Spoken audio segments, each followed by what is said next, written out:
George Noory. Welcome to Coast AM. Next hour, secret societies, how they control the course of history with Alan Watt. Get ready for this. That one is going to be one heck of a show tonight. In a moment, you will get to hear from Alan Watt, who has spent many years investigating these groups. What do they mean? What do they do? Alan Watt has always questioned standard versions of history, delved into ancient civilizations and the occult groups which managed them. Alan has come forward to share his knowledge, beginning with the Sweet Liberty radio program on international shortwave. Now, this shortwave broadcast ended late in 2005.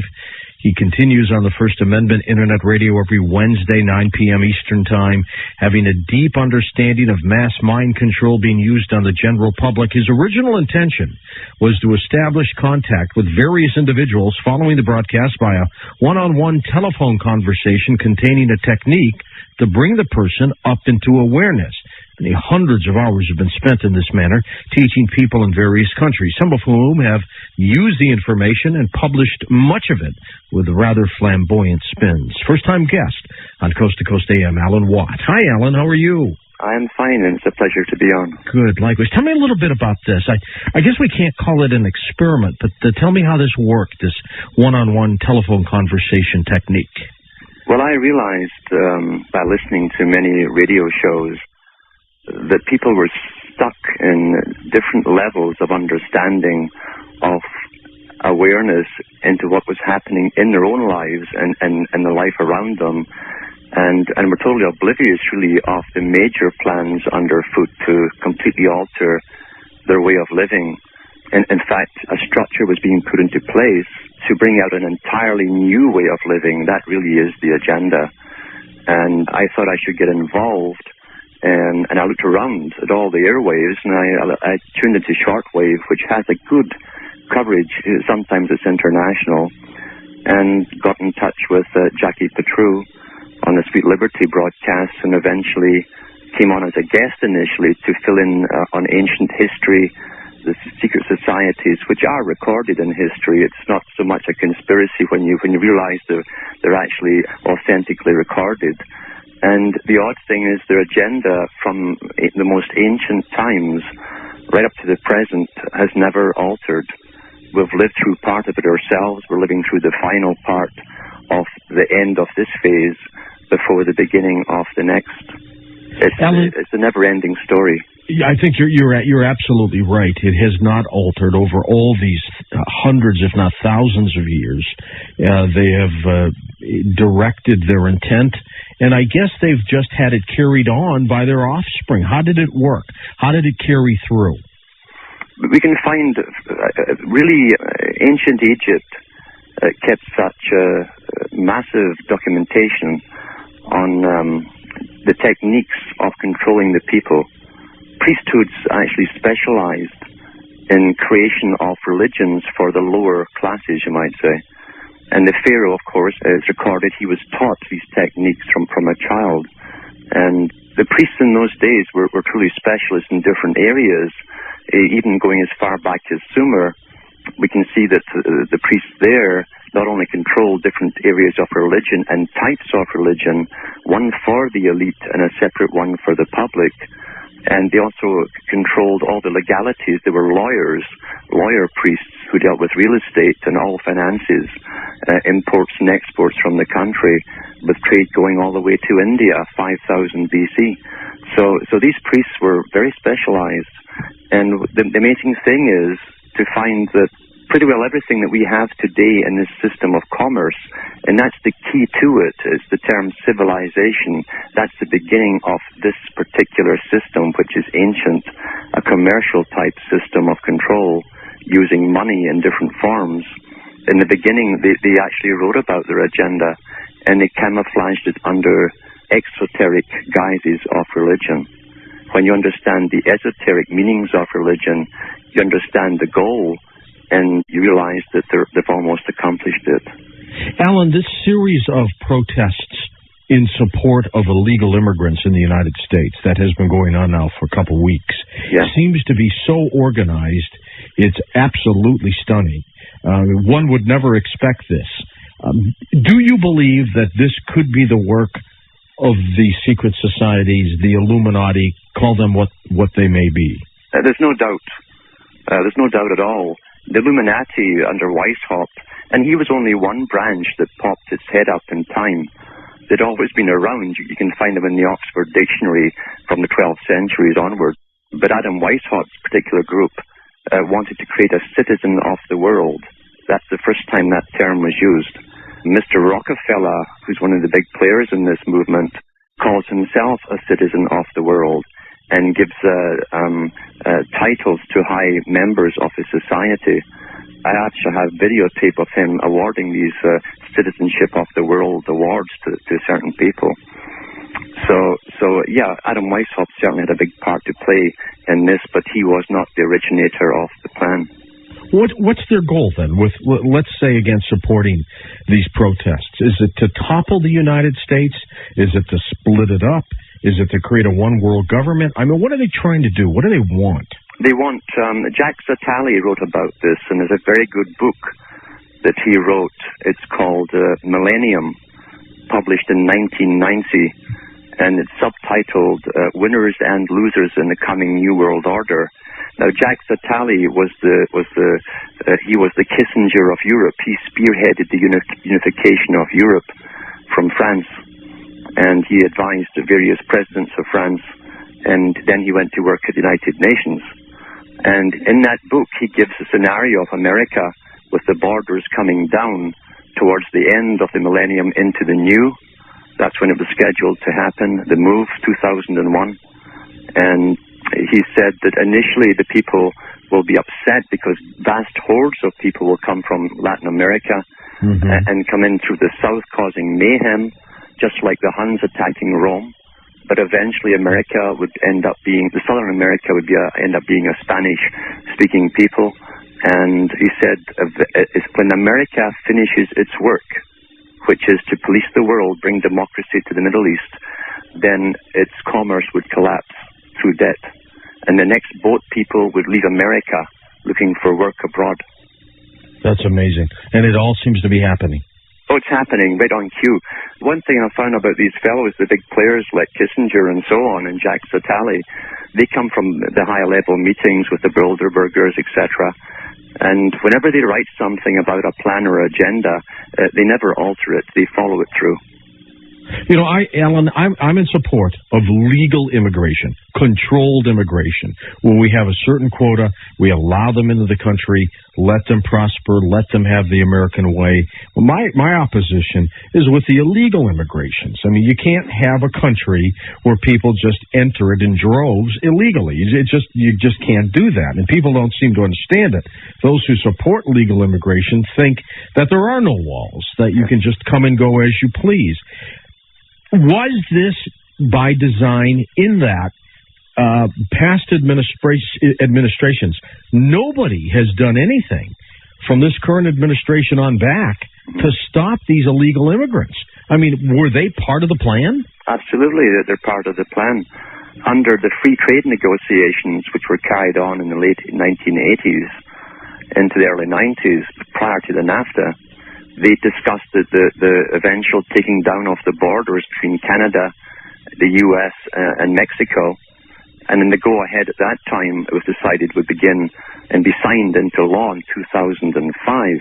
Now, in 2005, on the Canadian Broadcasting Corporation in Canada, when Mr. Bush, Mr. Martin, and Fox met at Waco, Texas, they did sign Fortress America. And Tom Clark from CTV asked them, is this the beginning of a European Union type deal?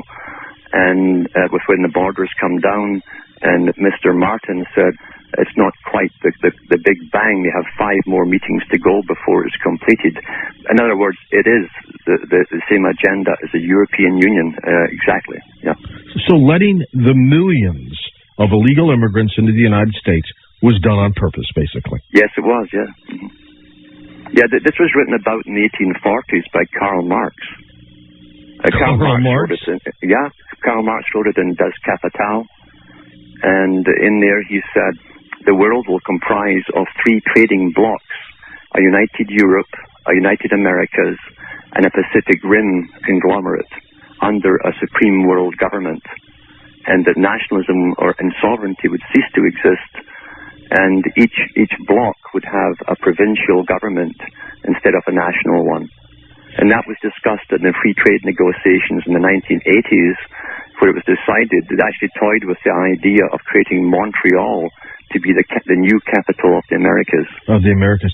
Am I naive, Alan, or, in that when I think about the patriotism, and I think every country should be autonomous, and, the way of the past is the way it should be. Am I naive? I mean, should I just step aside and let progress take hold, let this happen the way it's going to happen, and let these societies, let the Illuminati push their plan through? Is it a good thing for everybody, or is it not? It's not, especially when you realize the more of the agenda. The world that they're bringing into being is, you've heard of family planning. This is world planning on the same type of scale. They want to cut back the population massively and run the world in a scientific dictatorship, as Aldous Huxley called it, where people will be born only if there's a function for them to serve the system, and that if there's too many people, they must be culled back. Ultimately, under Agenda 21 that came out of the United Nations, they say that they want to be the arbiters of distributing the world's food to different countries. And those countries who go over the limit of population will be denied extra food, which will encourage them to kill back or cull back the population. Oh, my God. You're absolutely right. The word cull is what so many farmers use in the farm industry when they need to change their flock. And that's right. The way they look at us, as flock. They do. They honestly do. It's bone-chilling when you read their own books, the Brzezinski books, the Kissinger books, even the one that Prince Philip brought out. And he, of course, is the head of the Audubon Wildlife Society, another front group for this agenda. And he, in his book called If I Were an Animal, he said, I'd like to come back as a virus, and a killer virus, and destroy the population of humans. You hear things like that, and you think, oh, come on, these are urban legends. This guy really didn't say this. But then you hear it enough, Alan, and then you hear people like you, who I think are just tremendously brilliant in your field. There's got to be a basis for it. I believe the guy said that. It's in his book. You can get his book, and it's right there. Pull it out. And you're right about Kissinger, too. He would love to see the world's population reduced. Who died and made him God? Yeah, well, that's just it. These people in their own inner religion believe that they are gods. And that's one of the amazing things from the ancient times to modern. In the high esoteric religion, they truly believe they have attained godhood. When you look at the tremendous work of monarchies and the priesthoods behind them to match up specific wives and husbands for them down through the ages, that is very important for them. Not just the royalty, but the other nobility too. Tremendous work in matching them up. And it's all based on their ancient religion, of course. It's for the reasons. We all have our strengths and weaknesses in life, Alan. One of the things that I can do well, I'm not very good at electrical things and stuff like that. I'd probably blow myself up. But one of the things that I do well is I do have a strong intuitive sense about things. And part of that intuitiveness is telling me that what we're talking about tonight is rapidly approaching, we're in it, but it is moving along at a tremendous speed. What I don't know is why. Why has it jump-started so quickly? What has kicked this thing into high gear? It's almost as if these people, these power brokers, are desperate to get this done very, very soon, and I don't understand why. Well, I do know that they said many, many years ago that 2001 is the kickoff time. And, of course, we can find that confirmed in the little clique at the top of the Bush administration and behind the Bush administration, which put forth the policy for a new American century. Yes. And they published their findings back in 92 and republished them in 98. And in there they said they would have to attack the Middle East, beginning with Afghanistan, which they did, followed by Iraq, followed by Iran, then Syria. Now, in 1998, we find Zbigniew Brzezinski brought out his book called The Grand Chessboard, and being a member of the same group, he reiterated those same targets in the same order, and he said we shall need something on a Pearl Harbor event, on the scale of that event, to motivate the American people behind us. So here they have all this massive plan waiting to go, the countries to invade, and it's almost like hoping you'd win the lotto ticket in 2001. And sure enough, the very lotto ticket comes up, an attack on the scale of Pearl Harbor occurs, and it motivates the American people behind them. That's planning. That's very good planning. To a point. But now, most of the Americans are not behind them. As you can tell by polls and attitudes. Yeah. And I tend to look at attitudes more than polls, Alan. All you have to do is talk to people, as I do every night, and you can determine that there's something amiss here. Yeah. The plan may be working for them, but it's not working for capturing the masses. What's going to happen when these two butt heads? Well, the day after 9/11 occurred, and 9/11, of course, is a high esoteric number. As you might know, it's also chapter 9, verse 11 of Revelations, which is just a plan. It's a business plan. And that's where the pit, the beast is released from the pit, you see, to start the war. But what they're doing now is they're spraying us like crazy from the air. It's being stepped up now. And the day after 9/11, it was Rumsfeld was on television asking how he coped with another major disaster on a larger scale on another city. And he said, we have lots of aerosolized Prozac and Valium, which can be sprayed from aircraft over any large area to subdue the people and prevent panic. And I thought, my God, they're actually doing it, only they're doing it all over the country. So we're being drugged into a form of couldn't care less. Most people couldn't care less what's happening. Well, people have been seeing chemtrails for years now. Yes, yep. They've been really dosing us all. They're stepping it up. There's new types involved now, too. And so partly we're being drugged as we go through this massive change that's coming. We're seeing things happen that never happened even during the Cold War, with ID cards for everyone, etc. But that really is a cover for the borderless world. They want to know who's going where, and these ID cards are trackable by satellite. Our guest tonight is Alan Watt. Alan's website, of course, is cuttingthroughthematrix.com. Alan, what about Russia, China? Where do they stand in all this? They seem to be adversaries to what would be a globalist plan to do this. Well, actually, the ones who set up Russia, Soviet system, and the ex-Soviet system, and China were the same big boys in the West, and were from the beginning. This is a long-term plan. Lord Bertrand Russell, was set out. He was actually chartered to go out to China in the early 1900s and prepare the way for communism. This man is related to the British royalty, and yet he describes this in his own memoirs, his own books. Or do we have to really be concerned, then, about a possible war with China or Russia, or is that all rhetoric? It's all rhetoric. You see, the idea of control is always to have an enemy so that your government can take extreme measures and tax you more at home, keep you spend more money. Yes, keep you scared, because when you're scared, you ask fewer questions and the government can go much further. I think Professor Karl Quigley, who really was a big player in a lot of things, said in his own book, Tragedy and Hope, that war is very helpful for the agenda and for the establishment, because you can do more on a social change in 5 years of war than 50 years of peace. Well, and I always asked myself, Alan, I said, why would China go to war with the United States? Mm-hmm. We're their biggest customer. And I know just in the world of business, you never do anything to your biggest customer. You keep them happy. You keep them happy. And also, if you go back into the books of the Council on Foreign Relations, and I have their books going back to the 1930s, and the one in 1937 held in Melbourne, Australia, that's also the Royal Institute of International Affairs. That's the British branch. The American branch is the CFR, they discussed making China, after the coming war, World War II, the sole manufacturer for the planet. And they said that America would lead the push to democratize the rest of the world, meaning the Middle East. And once this job was done, they would sink because of the burden of the cost, and then China would take over as the policeman of the world. And that's the official books of the Council on Foreign Relations.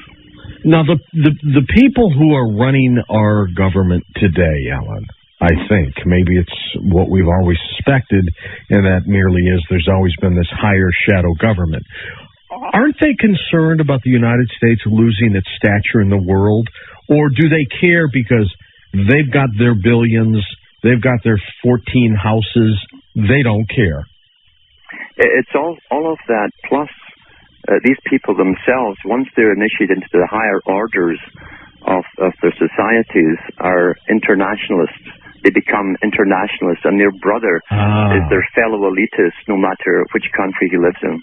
They don't even think of it then. They don't think of them themselves as Americans or those from England. That's the beauty of how they get away with it, yeah. Okay, you're right then. They think of themselves as internationalists. Yep. They become part of the Federation. If one day we venture into space to the point where we find extraterrestrial life, and like Star Trek, it becomes a federation, that's what they believe they're from. They're not just from planet Earth anymore. They're part of this galactic group. That's right, yeah. Yeah, in their higher orders, they actually refer to themselves as masters of the universe, which I think is a bit premature. You write and talk about what you call mass mind control, specifically how it started in ancient times. Elaborate on that for us. In ancient times, they understood humanity much better than Freud ever did. They'd studied humanity for thousands of years. We know that Sumer even wasn't the first civilization. It was, in fact, everything that Sumer did was taken from previous civilizations. We know that Plato, when he talked about his predecessor, one of his ancestors, Solon, who went to Egypt and found out about Atlantis. The Egyptian priest said, well, you Greeks don't even know how old you are, and how many ancient civilizations have risen to great heights and fallen and disappeared. So man is very, very old, and these techniques of studying human nature, tribalism especially, have been well understood and used against people down through the ages for war purposes. Do you think man at one point, Alan, was sophisticated enough where he had nuclear weapons, and I'm talking about thousands, maybe hundreds of thousands, maybe millions of years ago? Well, what's interesting is to do with the legends of Hinduism, because they claim that they'd set times down as periods or ages, they call them, just for understanding's conception, and they said that they had recorded at least 5 definite previous ages of man, where he'd started off at the beginning and risen to heights and ended up with massive warfare. And in the warfare described between these ages, it was between the elite, who then called themselves gods, using highly advanced sciences and even flying machines, and they were zapping each other with different colored rays, which could burn you, for instance, if you had any iron on you at all. Much like microwave energy. So this stuff is described in these ancient histories. If we go to the Druidic histories, they were recorded by Tacitus, the historian for Nero, and he claims that the Druids said that there had been 3 previous ages that they'd recorded where their own elite had survived deep inside mountains, while the earth had fire pass through it, followed by water, a deluge. We can find the same legends in ancient Greece, where they lived in Mount Parnassus. That's where the wealthy elite went for the same thing. It was fire followed by water. And it's interesting to see today with the HAARP technology being used, and knowing that Nikola Tesla stopped using that technology because he claimed they could superheat the atmosphere to such an extent it would explode, it would ignite, and cause a fire around the world, which would melt the caps, causing flooding, and then that would raise into the sky and cause clouds, and you'd have rain and flooding, fire and water. Same thing again. So it's very possible this has been done before. Absolutely. I'm going to talk about some groups, and you tell me what you think of them in terms of their relationship to the higher order. Knights Templar. Yeah, the Knights Templar definitely were a priestly knighthood. They were priests, first of all, with all the vows of the priests. And they did mix and merge when in the Middle East with the Hashashin, they called them, where the word assassin comes from, and hashish, because they used hashish in their ceremonies. And they did merge with this ancient group who trained young orphans. This is the orphan story of Freemasonry. They trained orphans and brought them up in luxury and told them that this was just like heaven and that death was the same. They were given women, whatever they wanted, and then sent out into the world to become advisors to other princes. And whenever told, they would just take out a dagger maybe 20 years down the road and assassinate whoever they were told to assassinate. And they had the Middle Eastern terror for a long, long time. And the Knights Templars were part of that same group, really. They brought the same tactics back to Britain with them. They weren't all then just good guys? Not in the least. They were a secret society, there's no doubt. They like to call themselves societies with secrets, the same as Freemasonry today. But they were priests first and foremost. They disliked women. You'll find that in all of the high esoteric groups is this tremendous disdain of the female, right down to the Rosicrucian exploded when that came into Britain with Francis Bacon and a few others. They had to put their wives behind them and leave them basically to join the higher orders. So yeah, the hatred of women is part of the tradition and part of the goal of creating the new type of human being to come. Do you think the Knights Templar ever found or hid the Ark of the Covenant? I don't think so in that respect. The Ark itself is nothing to do with what people think it is. It's the arc that the sun makes across the sky. That's what it was. That's what it really was. The people in the Bible are all allegories for different things that happen within nature, including the movements of the zodiac. The 12 tribes are simply the 12 constellations. Moses was the sun going through them. Same with Jacob. The same thing with Jesus, in fact. It's the same story given out for the exoteric rendition for the people and the esoteric for the higher priesthoods. Now, you don't think that those individuals existed? They were all celestial?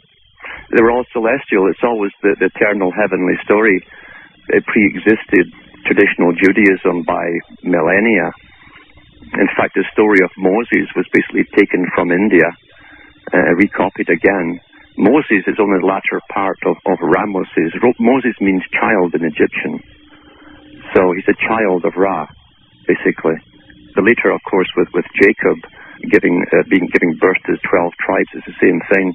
It's the 12 constellations, and Jacob becomes Israel, Isis, Ra'el, the hermaphroditic God, 2 in 1. It's always a hermaphroditic God at the top of the esoteric groups. Interesting perspective. I want to come back to this a little bit later on, maybe next hour, Alan. We'll try to give it a little more in-depth talk. Okay, so that was the Knights Templar. What about the Freemasons? And the reason why I bring that up is today's Freemasons, many of them are hardworking, dedicated men who are part of raising money for hospitals, for children. Are we talking about two different kinds of Freemasonry groups here? In the lower orders, like Albert Pike, who was the Pope of Freemasonry, wrote in his own book, Morals and Dogma, the lower Masons are really the outer portico. They are like an outer wall. And he said that they're no different than the profane. They think they know what they're involved in, but they don't really. And it really depends on who you are when you join and what your potential is in the outside world. If you have the ability to influence public opinion, for instance, as a newspaper man or something, or even the owner of a small newspaper, you're tapped out of your lodge and brought to a side lodge, and then you shoot up the ladder, and then you're taught the real agenda at the 40th degree. That's life begins at 40. That's what that means. So if I wanted to be a Freemason, and I'm not, they'd kind of push me up the ladder a little quicker just by the fact that I broadcast to so many people. Yes, I've had offers to get taken right up, actually, without the necessity of even, they've said that, without the necessity of even taking all the different silly oaths, etc., because of what I know. Well, they've never approached me yet, Alan. Maybe I'm not doing something right. I'm not sure.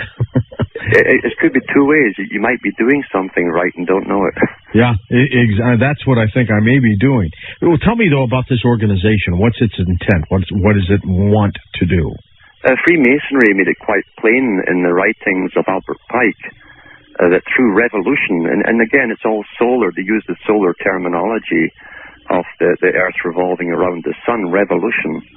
Through revolution, they will perfect man, bring him to a stage of perfection in a new system, a scientifically organized system where the natural aristocracy, as Jefferson called them, I mean, he was a member of the Illuminati, will run the world, basically, in an orderly fashion.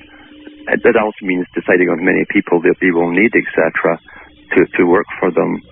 And there will be no excess population. The supposed haphazard way today of picking your own partner and marrying her will be gone. It will be a new eugenically type run society. That's what it's all about. Well, they're planning that. I mean, like you had mentioned earlier, that they want us implanted with chips. They want to be able to control us. They want to be able to follow us, and they're doing it now. And yes. In some cases, some people think it's good to do this, and so they're rushing to become part of this. Yeah, in 1998, on the CBC television in Canada, on Wendy Mesley show, she actually talked about this ID card that was coming. This is before 9/11. And she talked to some of the high-ranking people in the various banking institutions and the manufacturer of this particular card. Now, the card that the U.S. citizen is to get is the same as the one of the Canadians are to get, and it's the same one that the British have, and the British have now introduced it. It's an active chip with your DNA in it, iris scan, a voice print is in there too, all your medical records are there, your up-to-date inoculations, and it's trackable by the same towers that are up around all the cities for cell phones. That's the rush for this wireless internet and so on. They've already got the towers and these little booster towers all through the cities. Is this being used as a driver's license as well, or just an ID card? It's to be used for your driving license as well. And also in Britain, they said it will become your sole bank card. Everything will be on that in the cashless society. You know, on the face of it, some of this sounds good. And let me bring that up. I've lived in Michigan, Missouri, Minnesota, California. And, you know, in state to state, you know, depending on where your residency is, you get a driver's license based on your residency. Some states, you have to redo the test. You have to take another driver's test. Other states, they have reciprocity, where you merely come in, bring your license, and it's done, and you change it. On the face of it, Alan, what's wrong with, if you like to drive a car, what's wrong, and you move around, what's wrong with having a national driver's license? What it is, it's not just a national license, that's just it. It's your whole ID, it's everything, it's you, including your DNA code. And that will be shared with all the governmental institutions, with police, bureaucracies, etc. And the ultimate goal is to bring us into a cashless society, because they want to track everything you earn and spend. And eventually the system we have to go into is going to do away with the system of money and way of living and how we earn it, in fact. The state ultimately is to be the sole arbiter of how much you earn. It will dole out so many credits per week. Lord Bertrand Russell wrote about this on the impact of science on society. He said it will be used as a form of social control, and those who are against the system or disobey orders They'll find that their credits will not be in their bank account on the Monday morning. That will be your punishment. You won't be able to buy food. You won't be able to rent. And you can't save up these credits. By the end of the week, they're all gone again, and you start off with the same number on Monday. Well, you know what? They are sort of dictating income to people now merely by the fact that so many people are being laid off or displaced. If you're 50 years old and you're forced to retire or you're displaced, you're going to have a heck of a time finding a job. Alan, let's talk a little bit about these chemtrails and what you were saying earlier, that Prozac and other drugs might be sprayed on us. One, there's no question something's going on with chemtrails. I have not heard specifically of the drugs. I've heard a lot about weather manipulation. So tell me a little bit about this in some of the evidence that backs this up. Well, we find the father of the H-bomb was the first man to come forward with the idea of heavily spraying the atmosphere with barium, titanium, and aluminum oxide to make it more conductive to electromagnetic pulse, which they could use from what we now know is called HARP facilities, and there's over 56 of them worldwide. Through this, they knew they could control the emotions of people. It's the most easiest thing to manipulate, in fact, is the emotion. There was a test done by the U.S. government on Maine, a covert test for over a period of years, and they studied all the reports coming in of domestic quarrels, domestic animals which became aggressive, suicides, etc., which went sky high at one point. So they've tested this stuff over different areas over the many years. However, in the first reports from, I think it was Hellier, of the H-bomb, he said it could also be coupled with polymers. Polymers are agents these are the agents which create the rainbow effects in the sky when they're spraying heavily. And the polymers were designed to carry bacterium or viruses down to the ground for warfare purposes. Well, we are seeing the polymer being used. And if you look at the heavy spraying on a sunny day, the sky ends up being very mushy, and the blue tends to be a type of blue you'd see through a thin polythene sheet. And that's the polymers you're seeing.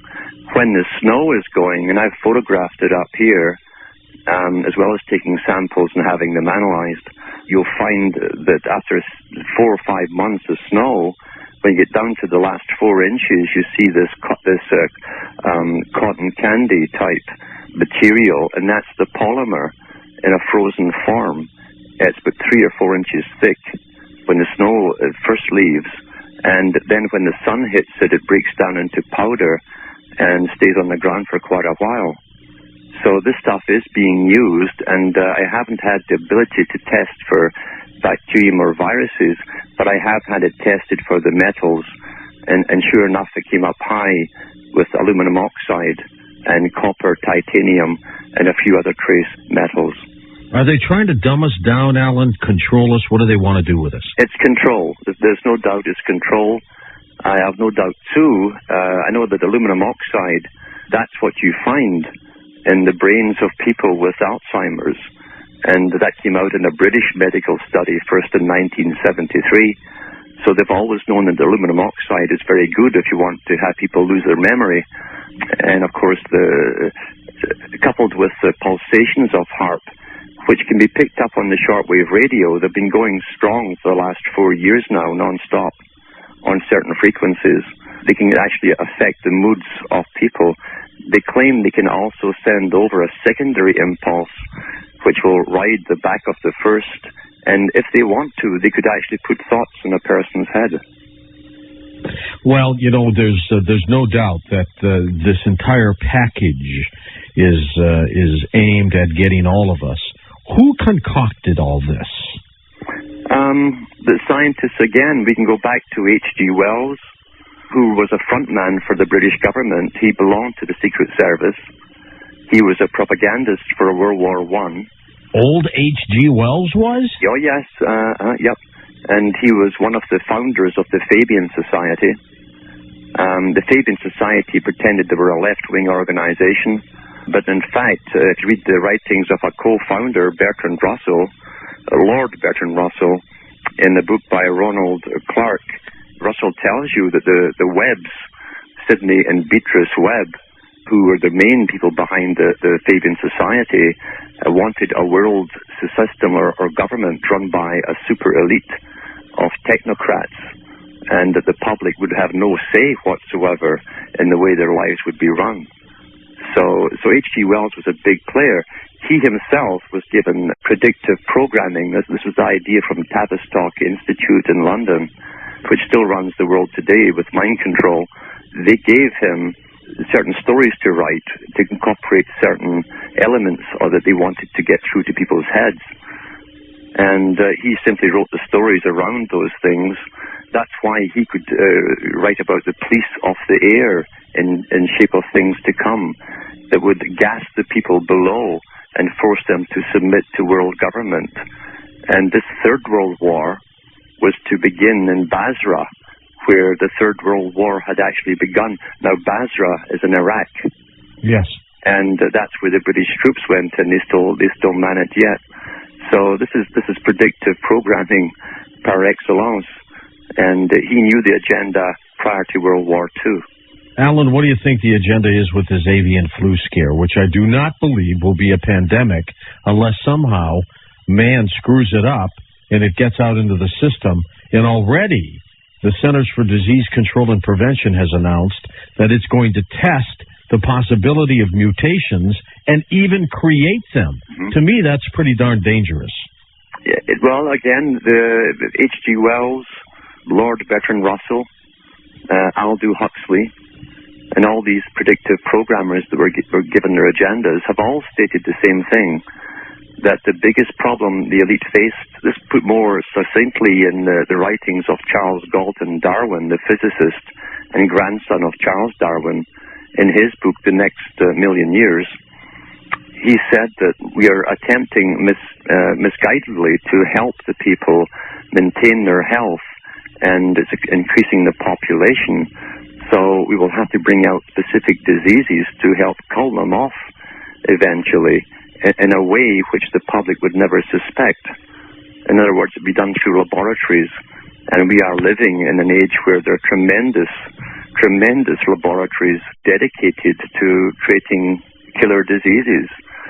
Henry Kissinger put the bill in the 70s, where he stated that the greatest threat to the nation was overpopulation. And a vast sum of money was put forward to find something which would destroy the immune system, and a few years later out comes AIDS. So they write about it, they do it, we see it manifesting, but because we're nice people and we wouldn't do that, we say, well, they couldn't really have meant it, even though the evidence is there that they did. Somebody sent me an instant message, Alan, that simply said, what's wrong with population control if it'll make the planet better? How do you argue with that? Well, here's the key to it. Thomas Malthus, in the 1700s, was an economist for the British East India Company. And he started the ball rolling with the scientifically controlled society and population control. He actually advocated methods of bringing the population down by putting housing schemes in streets for the poor over swamps, etc., where they would sicken and die. Mosquitoes would get him, and malaria and everything. Yeah, else. All of that kind of stuff. A poor diet, he advocated him giving a poor diet. However, he gave out false statistics even then on the population of Britain, because the first census wasn't taken till the year after his book came out. So he fudged the statistics to suit his theory. And they've done the same thing ever since. Now, in Britain, from the First World War onwards, there was a hue and cry from the elite about bringing the population down further. H.G. Wells said in his own book, he said, the First War hasn't killed enough of them. The great H.G. Wells.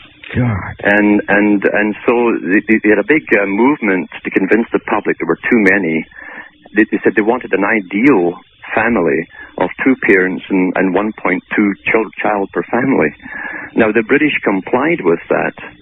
And Margaret Thatcher, when she was in power in the 1980s, opened the door to India. And she said, the reason I have to bring them all in from India is that there's not enough people having offspring in Britain to pay off the national debt. So what I'm saying is, when you follow their instructions, you won't win anyway. No, not at all. You see, so this is a con game. They want a world, a post-industrial, post-technological world of pristine beauty for themselves and the elite to roam around in. They don't need all the workers anymore, and they're hyping up this overpopulation thing way out of proportion. The only reason that North America seems to be getting trouble is because all immigrants go to the major cities. And the doors have been open for years, actually, from many countries, including ones from China. And they're flooding into the major city centers, giving the appearance of overpopulation. Would you look 10 years into your crystal ball and tell us around the year 2015, 2016, what this planet will look like? Well, I know what they want it to look like. The Rhodes Foundation has put out books on this. That was the foundation set up by Cecil Rhodes for world government, based on the British system of democracy, but really to be run by the super elite. He already said the same thing, free trading blocs with provincial governments subservient to a super government of the world, and a vastly reduced population. They want community living areas for the public. They're calling them habitat areas at the United Nations. And the populations must be kept within strictly controlled limits within those habitat areas. China has been called the model state for the world because they already implement that system. And they mandatorily have abortions for any woman that has a second child. And that's the model state for the world by our wonderful United Nations. Remember the movie Soylent Green? Yeah. Where they euthanized people when they got to a certain point. Yeah. Well, they made them die peacefully. But they needed them for food. Yeah. Do you see the day where they will just basically euthanize people based on age? They'll say, when you become 60... you're going to have to go. That's the law, and they come get you, I guess. That's the first step towards it. That's why they bring out every so often some poor soul who's dying who advocates the government should give him a doctor to kill him, and that power must never be given to government, never, because they want it. They want that power, and they will abuse it. The United Nations has defined a good citizen of the world as someone who is a good consumer -- producer. When you retire, you're consuming, you're not producing. And so you become a useless eater. Will this happen? Russell called them. Will it happen like that movie? And, well, I'm not so sure about the eating of human wafers, but what will happen? I think they're on the way to programming us to die at a certain age already with inoculations. I have no doubt on that at all. We know that I have it on tape too, a videotape of Dr. Salk, who is the great hero with polio vaccine. Sure. And on the tape, he said, yes, we and the team knew, he said, that we had over 100 live monkey or simian viruses in every shot of polio. He said, we knew that the simian 40 virus would cause cancers and early deaths. But then he rationalized it by saying we thought the risk was worth it. So these guys have been setting us up for a much earlier fall under the guise of helping us. And we should remember that the United Nations has a department, the World Health Organization, Doctor Who, I call it. And next door to it, in the same building, they have the Department of Population Control.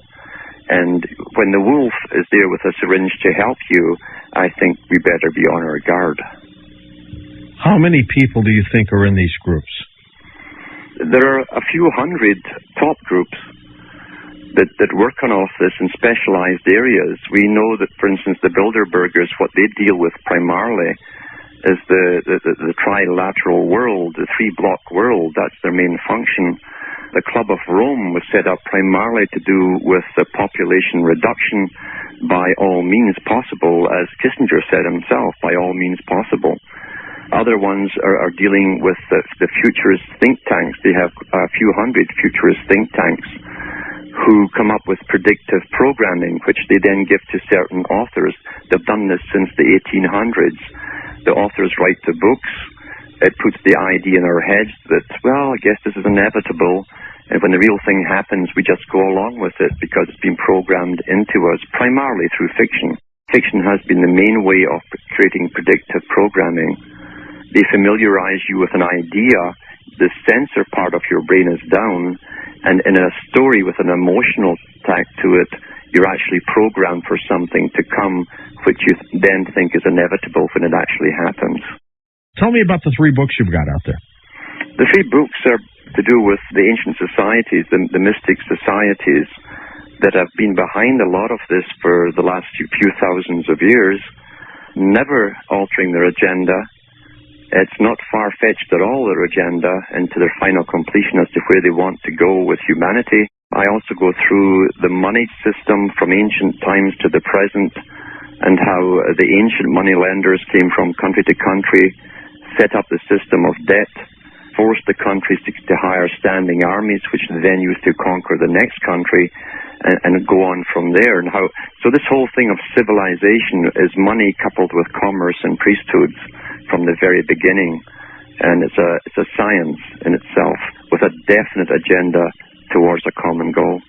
Does it bother you? Are you afraid of anything? No, not at all, because I've realized this pretty well all of my life. I lived through the European Union. I traveled all over Europe. I was up in the music business quite high. I kept seeing the Prime Minister saying in newspapers we were over in Europe cementing ties, creating closer ties. And I thought, well, how close can we get without being united? And I was right. It was all done in covert secrecy. They set up the Unification panels in secret in 1948. In 1999, they declassified that, and sure enough, in there it said that this agenda must be fulfilled and completed before the public are told the truth. Interesting. That's now declassified information. Ron of Oklahoma wants to know more about Skull and Bones. If you believe that organization is also part of the Illuminati, this group. Yeah, the Skull and Bones is, long before Weishaupt was heard of, the pirate flag of Britain was a skull and bones. It's the symbol of Freemasonry.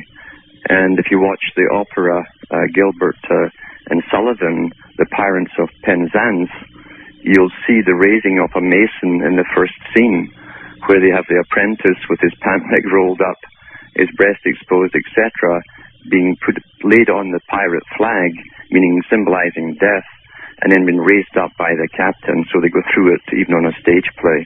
It's definitely part of the same Illuminati program. Skull is if you speak it, is seek you all and be one. At what point in your life did you see this? I was sort of born this way. I grew up wondering why Britain was such a mess as the supposed inheritor of this British Empire, and supposedly winning World War II along with his allies. And yet, growing up in that period, I didn't see anyone with any money except that those in some families in London, the rich families. And that's who had inherited the wealth of the British Empire for centuries. I realized there was something much more behind all of this. And of course, once I delved into the inner religions of some of the higher elite, and I met some of them in the music industry, I realized they had a completely different religion than the masses, and they fervently believed in it. They truly believed they're descended from a different lineage, that their spirit is different from those around them.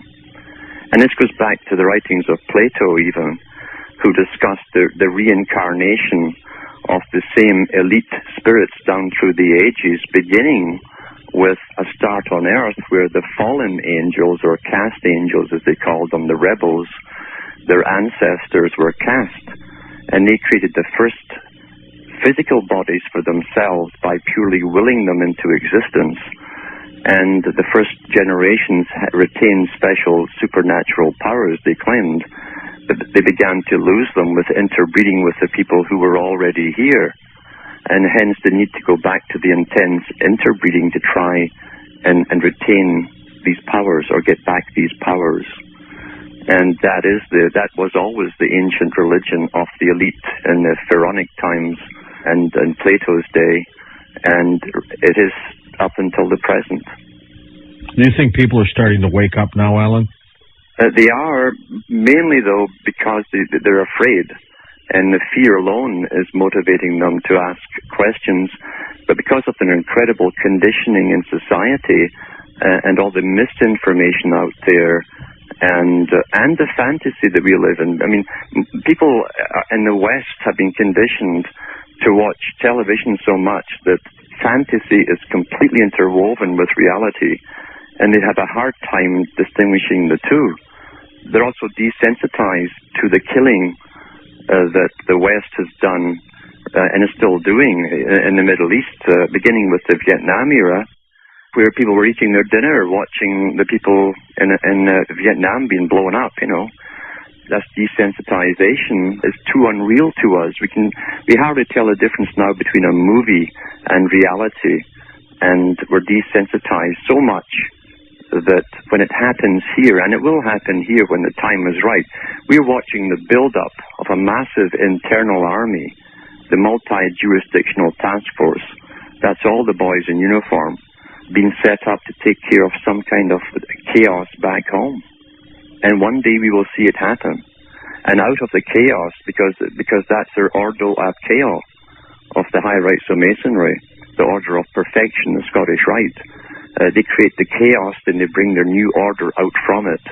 And the people, they hope, will be so on their knees with terror and fear that this new system that will be introduced, they'll take it up gladly, anything to stop this.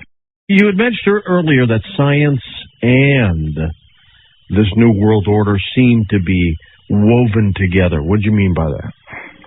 From the most ancient times we find this, the mysteries that many of the Egyptians had control over, the priesthoods, were very high understandings of what they called nature or science, the workings of nature. And they could use these sciences to control the people even in ancient times. There's no doubt about it. There's highly technological societies before this one. Much of it is supposedly being rediscovered. That's why we have research, you know. It's research. The searching was done before. There are 3 levels of reality. The one that Joe Blow lives in, that watches the 6 o'clock news and reads the magazines in the stores, that's the bottom level of the matrix. If you get up into a higher level, into CIA, above professorship level, you're into a new realm of science. It's much more advanced. Nick Begich showed us technology used in the 1950s by the CIA. He demonstrated on the television on the Wendy Mesler show, CBC, and these little handheld remote devices could put thoughts into your head, into the middle of your head, from any distance, line of sight. And this was all antique technology, which the CIA possessed in the 1950s. Oh, yeah, and it's even better now. So that's the middle level, and above that, the controllers themselves have the ultimate weaponry, and they don't even give that to their helpers, the CIA. Lord Rothschild of Britain is never on the Forbes richest list, yet his family is worth billions. When they took over the Bank of England, they had it written into the charter with the royalty that they would never have to disclose their profits. So they're not audited at all. There are 13 major banking families which comprise the World Bank. If you look at what we did in Yugoslavia, then Afghanistan, then Iraq, the first thing in was the World Bank, the centralized bank, then the World Bank. And then the UN moved in UNESCO to teach the children, the first generation of children. They always bypass the older people and go right for the children to bring them up in this new system. But the World Bank has been set up in each one of those conquered countries. They only have Iran and Syria to go next. The chaos you foresee, what will it be?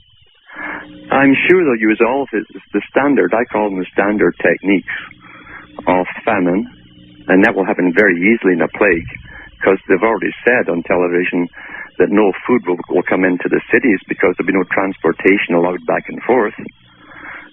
So you'll have famine, plague. Earthquakes are caused, of course, by HAARP. It's written into the United Nations Charter in the 1970s. I think 77, they said the HAARP technology must not be used between governments in warfare times because it can cause floods, hurricanes, and earthquakes. So earthquakes can be caused as well, and of course war. So we'll have all of the usual Revelation stuff, because Revelations is a revealing, it's not a prophecy, it's a revealing of a plan. Scientists, primarily microbiologists, who have been dying around the planet over the last several years, I think they're up to like 80 now. Very unusual. Are you aware of that one? Yes, and it makes sense, because scientists who are into that particular field know how their own theories of viruses simply evolving. They know that there are certain patterns and stages they must go through. So when they see something jumping a few stages and obviously heading towards man, then man himself has interfered to make it so. There's a good book put out about warfare with bacteria and viruses. It's called Deadly Allies, and it was published in Canada and written by a Toronto Star reporter. It's all declassified information from the Canadian government. And Canada led the field in viral and bacterial warfare during World War II and afterwards. And he goes into these techniques of modifying viruses. It's very easy. And in the Daily Mail in England had a 2-page spread back in the early 90s of a reporter going into the Port and Downs warfare laboratory in Britain and having morning breakfast with the scientists there, whose job it is to make these killer diseases. And he said they casually sat around having breakfast and talked about ethnic specific diseases which they have, diseases which they can release in a country, and they can program the viruses to reproduce so many thousands of times and then die off. That's how well programmed they can be. So how do we fight back, Alan? What do we do about this? Or do we not? I've been telling people to rapidly inform themselves with the ammunition, which is the data from those who are putting the books out on the agenda, like Jacques Cousteau, who gave the interview and said that about 70% of the public would have to be killed off. These great heroes they give us. And once you have the information, then you tell all your politicians and you bombard them and say, look, we know what's coming. We know what's going on. We know what you're up to. And it's not going to happen. Can we win this battle? If we definitely tell them we're educated now, we know what's going on. You got to stop it, because if we don't stop it, they're going to do it. And once a plague is set upon the public, it will be chaos, panic, and people will simply do whatever they're told. All right, let's assume the European Union does it on their own. Mm-hmm. Can we, as a United States, as a country, can we battle all that by ourselves? I don't think so. I think they want this worldwide. They've said themselves that this particular plague, which they just know is coming, it's the first time in history that you can actually tell you it's just coming. It still has 6 jumps to go to get to man from animal, but they can tell it's just going to take this out of thousands of directions it could go. They just know it's coming our way. It's going to take 5 years of pandemics springing up and dying down worldwide before it will eventually die off. Well, that's 5 years of chaos, repetitive chaos, and a lot of the public will be killed off during that whole thing. We have to prevent it before it starts. And that's why we got to tell them all, hey, we know what's going on. They want to go from 6+ billion to 500,000. That's 500 right. million. Yeah, that's right. Yeah. And I guess they believe they can run the world on that amount of people. They certainly do. They have the technology now all based in China. China was set up to do exactly what it's doing by the money and technology from the West. They didn't steal anything. They were given everything. And as I say, the Council on Foreign Relations and the Royal Institute of International Affairs wrote about setting China up to do this job back in the 1930s. That's how far ahead they plan everything.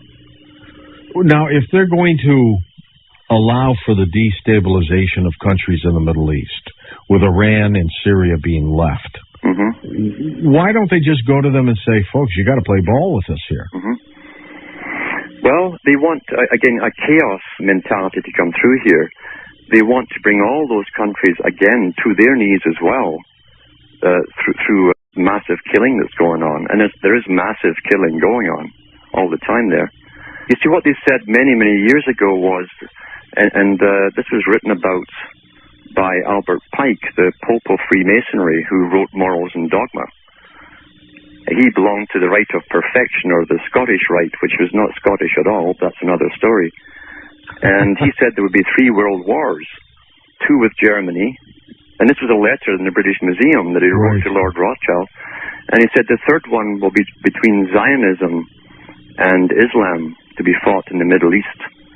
And he said it will involve the whole world and cause such chaos that the people will be so sick of religion at the end, they will allow an age of reason to come in where a scientific elite would run the world. Is this also then a plot to do away with religions and beliefs? Yes. Yeah. Interesting. Absolutely. And Pike was very adamant on that they would keep playing it up as the war dragged on, that religion was behind it. And people would be so disgusted with it all that we'd put ourselves under the new high priests of science. The creators of these events, were they geniuses? You could say they were definitely geniuses if you understand the term genius.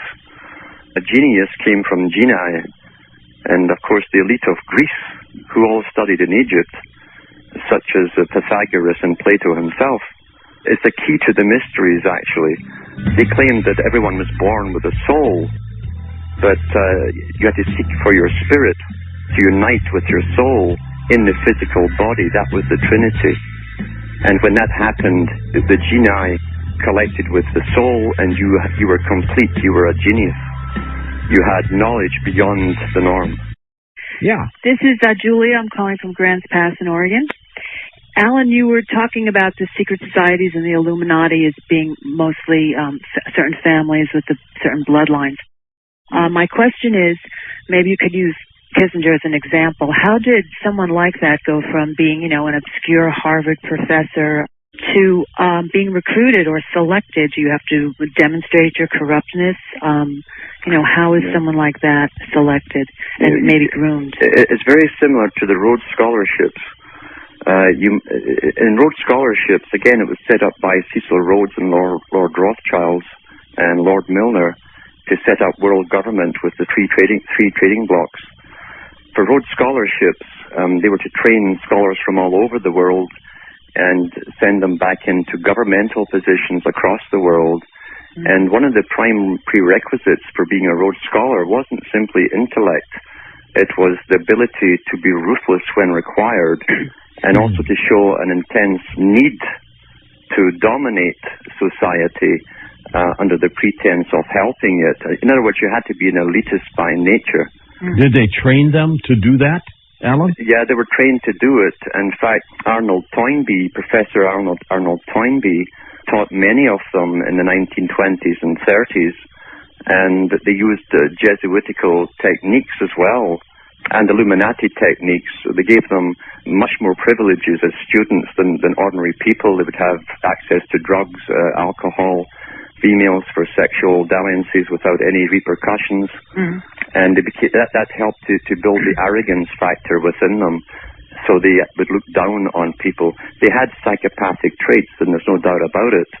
And at the last count, there were 200 Rhodes scholars working in the federal bureaucracies in Washington.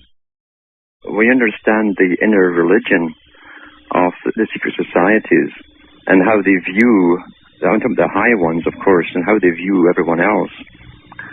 They truly believe that we are just walking physical beings as compared to themselves who have spirit in them. We're just machines, basically, to an extent. We are the dead, as they call us. that's the same name that's used in the New Testament. Let the dead bury their dead, those who cannot understand.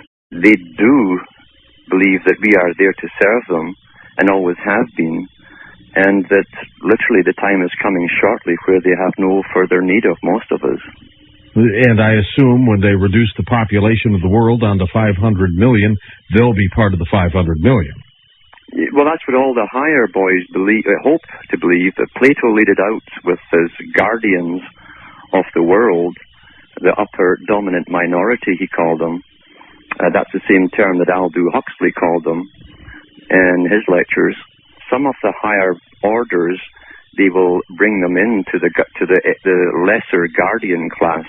So all the higher Masons hope that they'll be one of the chosen, you might say. All right, let's go to our first-time caller line. Hello, Alan. I listened to your video today online, and I did want to ask you about the text screens at the end of your video and the reptilian references. And I wonder if that you actually do believe that there is an alien influence at work here. I tend to joke about the reptilians because it's good entertainment. Well, sometimes I have the feeling that I truly am gazing upon the countenance of demons when I see people like Rumsfeld and Cheney. Yeah, that's closer to the truth actually, because in reality these guys in the higher degrees, and I've had them explained to me by very high Masons. In the higher degrees, they claim to take on a higher entity with every degree. Wow. And so when you're looking at a Kissinger type, you are looking at a high entity that's basically taken whatever is left of the person. By the way, here's something. I got a phone call several weeks ago during one of my open lines, Alan. How old is Kissinger? Because I remember him during the Vietnam War in the 70s. Yeah. Here we are, 36 years later. The guy hasn't aged a day. You're right, and that was given out initially by the Rosicrucians in the 1500s with Francis Bacon, John Dee, and all involved, because they made it known that those who would help them towards the great work, as they call it, would be given life extension, and that is a fact. They are given life extension. I've seen some of the high Masons myself who've been up there into the higher degrees. I've seen a guy in his 70s run in the summer 200 yards with a big long ladder, and he wasn't even out of breath. In fact, his mouth wasn't even open to breathe through his mouth. They are given a life extension, a much higher medical treatment than Joe Average. There are three levels of reality. We're at the bottom level from professorship down, and these guys are given superior treatments, absolutely. And it's the same with Maurice Strong, who works tirelessly for the United Nations. He's in his 70s. He puts in 14 hours per day, travels all over the world, and doesn't come down sick. And that's standard with the high Freemasons. They're all the same. Benjamin Franklin was one, too, and he was the same, yeah. Okay, Alan, I know how old Kissinger is. I'll let you guess first. What do you think? Well, I saw him in a Jeep when he was driving Ike about in World War II. So I'm not sure. He must be in his 80s, maybe. Yeah, 83 years old. He doesn't look it. They tried to interview him coming out of a car about a year ago as he was attending the Hollinger Newspaper Corporation. He's a shareholder there, along with Barbara Walters. And when they went up with the camera to him, I kid you not that the guy pirouetted around, pulled his coat over his face, and he ran up the stairs like a teenager. Yeah. He didn't want anybody to see him, huh? Yeah, and he ran up those stairs like a teenager. George, excellent program. Almost was going to say I wish you'd hold him over for another hour. There's so many questions to ask him. It's unreal. What about your safety? And do you ever worry about that? Yes, safety, when you realize what's coming ahead, I think it's a bit crazy to worry about safety. This is the time to speak out because it's the only time we have is now. And yeah, I've been threatened before, and I've had security agencies come up my way at night without lights when I've been walking the dog and sitting 20 feet from me just to annoy me, I had my previous house almost burned down after I started the radio broadcast on Sweet Liberty that still continue every Wednesday in sweetliberty.org. So it doesn't matter to me if I die, I die. I know there's something beyond this. I think it's more important that you do what you're supposed to do when you're here. You don't sit back and allow it to happen when you know what's coming.